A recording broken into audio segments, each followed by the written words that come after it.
Hello guys, first time మన channel visit చేసేవాళ్ళు తప్పకుండా సబ్స్క్రైబ్ చేయండి అండ్ లైక్ చేయండి. Thank you.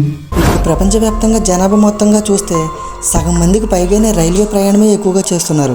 ఎప్పటికప్పుడు సెంట్రల్ రైల్వే గవర్నమెంట్ ముందస్తుగా ట్రైన్ విషయంలో లేదా ట్రైన్ ట్రాక్ల విషయంలో చాలా కేర్ఫుల్గా మానిటరేషన్ చేస్తుంటారు. అందులోనే భాగంగా రైల్వే ట్రాక్స్ మధ్య అక్కడక్కడ కొన్ని గ్యాప్స్ని పెడుతుంటారు. ఇలా ట్రాక్స్ మధ్య అంత గ్యాప్లు వదలడానికి వెనుక ఒక సైంటిఫిక్ రీజన్ ఉంది.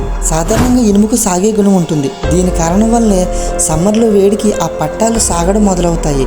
అదే వింటర్లో అయితే దగ్గరగా బిగుసుకుపోతుంది. కాబట్టి ట్రాక్స్ మధ్య గ్యాప్ని పెడతారు. దీనివల్ల హీట్కి ట్రాక్స్ సాగినప్పుడు ఆ మధ్యలో ఉన్న గ్యాప్ కొంచెం దగ్గరగా కవర్ అవుతాయి.